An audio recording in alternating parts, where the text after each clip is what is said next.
Good day and thank you for coming back to my channel. You are doing maths with MissTee, and in today's lesson we'll be learning about areas and perimeters. Okay, so today we are going to discuss about 5 shapes, but don't you worry, once you master these ones you'll be able to answer any areas regarding any questions regarding areas and perimeters. Right, let's get into it. So learners, when you work with a shape, you need to know the properties of that shape. All right? Right.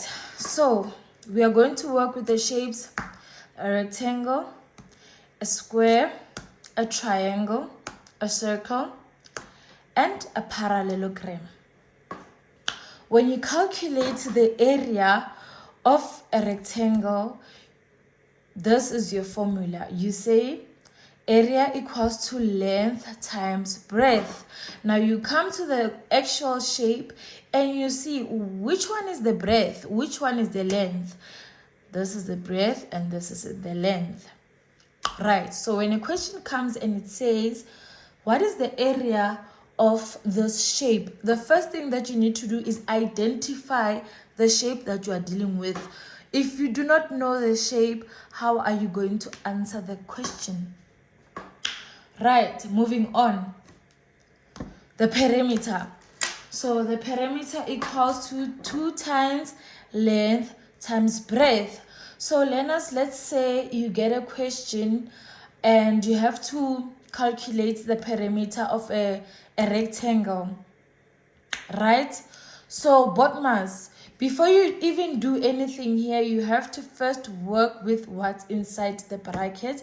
And once you solve this, then you multiply it by the 2. Are we clear? So you don't start anywhere else. You start in the brackets, then you go out. Thank you. Now we are going to work with square. One of the properties of the square that we all know, all sides are equal. So the area, when we say calculate the area of the square, you say what? You multiply all the sides. That's why I said a squared. Yeah? Right. When you calculate the perimeter, sorry, I made a mistake. When you calculate the area, you say a squared. What does that mean? You are multiplying 2 sides because these sides are equal, ne? So a squared, you just multiply a twice, right? A squared. You'll see that when we do the examples. Perimeter. Perimeter, you multiply all the sides of the square. So how many sides does the square have? It has 4 sides. Hence, the perimeter, the formula is what? 4 times a. So whatever the length it would be, you will multiply it by 4. Right. We come to the triangle. So, you know we have different types of triangles. We won't discuss that in this video. But yeah, for this lesson's sake, for calculating the area, you will use half breadth times height. Now, teacher made a mistake here. She didn't show you. Let me just do this.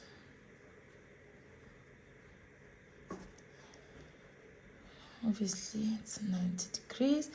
Right, half breadth times height. Then when you calculate the perimeter, you say what? Okay, sorry for that. As I was saying, when you calculate the area of a triangle, you say half breadth times height. Now this is the height and this is the breadth, right? When you calculate the perimeter of a triangle, you say A plus B plus E. Now these are all the sides of a triangle. The next shape we are working with a circle. Now, as I was saying, a circle is very much straightforward. This is our diameter and this is our radius. Now, when you calculate the area, you say area equals to half sorry guys, I was distracted. The area equals to pi times r squared. Now when you calculate the perimeter, you just times everything by 2. Let's go to our last shape, which is the parallelogram. So now, ladies and gentlemen, this is where the trick comes in. So you guys will have this shape that looks so scary, and you are unable to identify the simple shapes that you know in that one shape. So be careful with that. Firstly, when you approach a question, you try and look, what is the shape that I can identify in this one shape? And what are the properties of this shape that I know? Are we clear? Right. To calculate the area of a parallelogram, you'll say breadth times height. This is the breadth and this is the height. And then when you are looking for the perimeter, you go 2 times A plus B. 2 times this. Right? Good. Now we are coming to the examples. I don't know how to place. Right. Now, ladies and gentlemen, we are coming to the examples. In our examples, we are going to calculate the area and the perimeter for all the shapes that we've just explained now. Then I'll give you the work that you must do on your own. Right? Let's do that. Right. Now we are going to calculate the area and perimeter of the shapes that we have just discussed. Right. What is the area of this? What's the shape? Triangle, right? So we are going to come here and we look, what is the formula that I'm going to use? I'm going to use half breadth times height, right? I'll do that. I'll come here and I'll write my formula. Half breadth times height. Half. I come here. Ladies and gentlemen, what is my breadth? My breadth is 8. 8 times what? Times 8. Because if you can look carefully, this triangle, all sides are the same. Now, what do we call such a triangle? Tell me in the comment section. What are the properties of such a triangle? You let me know. Otherwise, we are continuing. First, I said you work with board math. Before we go out, we are going to get what is 8 times 8. Then we multiply this by a half, which gives me 32. That tells me the area of this particular triangle is 32. Sorry for that. Good. So you are going to calculate the perimeter for me. That is your homework. Tell me what it is in the comment section. What's the answer? Right. We're moving on to our second shape, which is a square. Now, what is the property of a square? All sides are equal.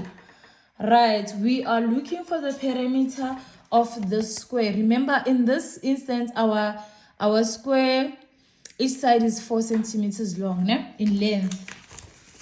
So, how do we calculate the area of a square? We say a squared. We're going to come here. I think I've already written the formula here. Side times side, which is a squared. We come here and we say 4 times 4. So 4 times 4, which is going to give us 16, meaning the area of the square is 16, right? Now we come to the rectangle. We are going to calculate the area for the rectangle. What is the formula that we are going to use? Length times breadth. So length times breadth in this case is 8 times 4, which gives us 32. So 32 is our answer. You are going to calculate the perimeter for me. Tell me what the answer is before I show you. Remember, you approach the formula first before you do it. Ne? Then we are going to come to the circle. So the formula to calculate the area of the circle is pi r squared. Now, our r in this case is 10. Then we are going to come and say pi 10 squared. Ne? Then our answer will be very easy. Now we are going to work with the shape parallelogram. Right. So to find the area of our parallelogram, we must first come and check with our formula. So our formula says to get the area of the parallelogram, I must say breadth times height. Then I come here and I say, oh, so my breadth is 6 centimeters and my height is right here, 3 centimeters. What do? I will come and say 6 times 3, which gives us what? Which gives us 18. So which means that the area for this parallelogram is 18. Now we are going to calculate the perimeter together. Ladies and gentlemen, we are going to come into our formulas again. This is why I say you must know these by heart, because when you approach an exam, this will not be in the exam. So the formula says to calculate the perimeter of the parallelogram, we say 2 times a plus b. We come, oh, our a is 3.5 centimeters. Now, our b is 6 centimeters. All right, you come and you say 2, 3, 5 plus 6 centimeters. Like I said, when you approach such questions, you deal with what is in the bracket first before you can go outside the bracket. Both mass. So 3.5 plus, it's going to be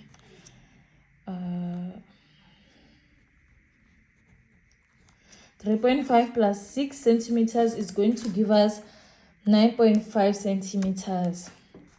Right? Then we are going to say 9.5 centimeters times the actual 2 that is outside, which is going to give us 19. So 19 is our our perimeter. So thank you very much, guys. Before we go further, I will give you guys exactly 10 minutes to calculate the area and perimeter for those two shapes.